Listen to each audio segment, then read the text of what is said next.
पद पर हैं, यहाँ की शिक्षिका और प्यारे बच्चे। विद्यालय का रजत जयंती वर्ष प्रारंभ हो रहा है, बड़ा सुखद अवसर है।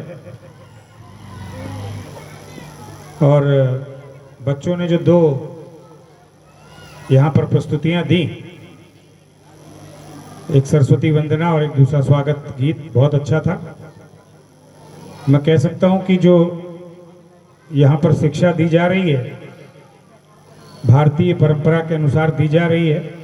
हालांकि हमारी प्राची द्विवेदी जी अंग्रेजी में अपना संबोधन कर रही थी, मुझे ऐसा लगा कि शायद इंग्लैंड में पैदा हुई हैं, नहीं भारत में पैदा हुई हैं। अच्छा, देखिए जो मूल है अपना, वो है अपनी संस्कृति जो हमें विरासत में मिली है, लेकिन हम भागते हैं अंग्रेजी के पीछे। अंग्रेज चले गए लेकिन वो अंग्रेजी छोड़ के गए हैं हमारे लिए। लेकिन हमें अपनी भाषा से भी उतना प्यार होना चाहिए जितना हम अंग्रेजी के पीछे भागते हैं। और अगर ये संस्कार हम विद्यालय में देते रहेंगे अपने, तो निश्चित रूप से हमारा विद्यालय मतलब दुगनी चौगुनी तरक्की करता चलेगा। इस समय एक बार परिवर्तन का है, फिर से इस बात को समझने का है कि नकल करके कभी भी बहुत आगे नहीं बढ़ा जा सकता। हम नकल कर रहे हैं अंग्रेज की, हम नकल कर रहे हैं विदेशी संस्कृति की, और अपनी संस्कृति और अपनी सभ्यता को भुला रहे हैं। हर विद्यालय को जहां से बच्चे की नींव तैयार होती है, बच्चे बच्ची की, उसकी फाउंडेशन तैयार करने का काम विद्यालय करता है।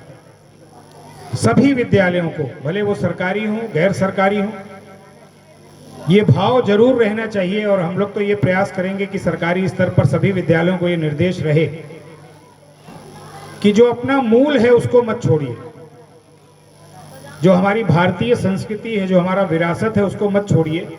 हर बच्चे या बच्ची को ये पता होना चाहिए कि हमारा देश क्या है, हमारी वेशभूषा क्या है, हमारी भाषा क्या है, हमारे संस्कार क्या हैं, ये भी पता रहे। और हम अंग्रेजी भी सीखते रहें, कोई नुकसान नहीं। लेकिन हम सिर्फ अंग्रेजी के अगर पीछे भागते रहें, मैं सिर्फ आपके संबोधन के लिए नहीं कह रहा हूँ, मैं एक सामान्य बात कह रहा हूँ, तो मुझे लगता है कि हमारी शिक्षा और आगे बढ़ सकती है।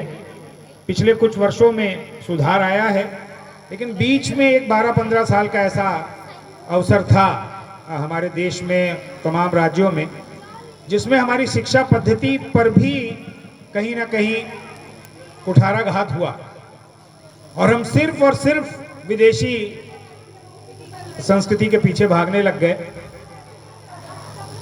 मैं तो इतना याद दिलाना चाहता हूं अपनी तमाम शिक्षिकाओं को और यहाँ बैठे जो बच्चे हैं उनके अभिभावकों को, हिंदुस्तान को विश्व गुरु कहा जाता था और हिंदुस्तान विश्व गुरु था। तब यहाँ अंग्रेजी नहीं थी जब हम विश्व गुरु थे। हमारी संस्कृति इतनी समृद्ध थी कि उस संस्कृति को जानने के लिए पूरा विश्व भारत में आता था।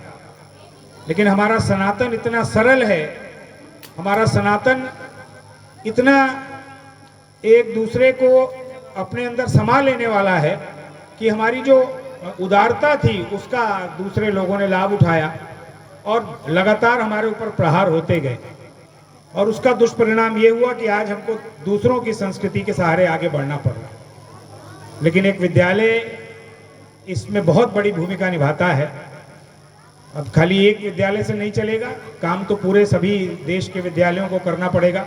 लेकिन मैं जिस विद्यालय में आया हूँ, मैं उससे जरूर अनुरोध करूँगा, सनबीम पब्लिक कॉलेज से, वाजपेयी जी से और द्विवेदी जी से, मिश्रा जी से, सबसे ही अनुरोध जरूर करूँगा कि यहाँ पर बच्चों की संख्या बहुत बढ़ सकती है। हम नकल के बजाय असल पर फोकस करें और इसको ध्यान में रखते हुए कि जो हमारे संस्कार हैं, जो हमारा रीति रिवाज है, हम उसके सहारे अपने बच्चों को आगे बढ़ाएं। मैं विश्वास से कह सकता हूं कि आने वाले इस 25 साल तक, जहां तक हम इसको लेकर के आए, हम अगर अपने संस्कारों को और बढ़ाएंगे तो बहुत कम समय में ये विद्यालय और बहुत आगे चला जाएगा और लखनऊ में एक बड़ा नाम सनबीम पब्लिक कॉलेज बना सकता है। ऐसी मैं शुभकामनाएं आपको दूंगा। एक बार फिर से बहुत बधाई, बहुत बहुत शुभकामनाएं।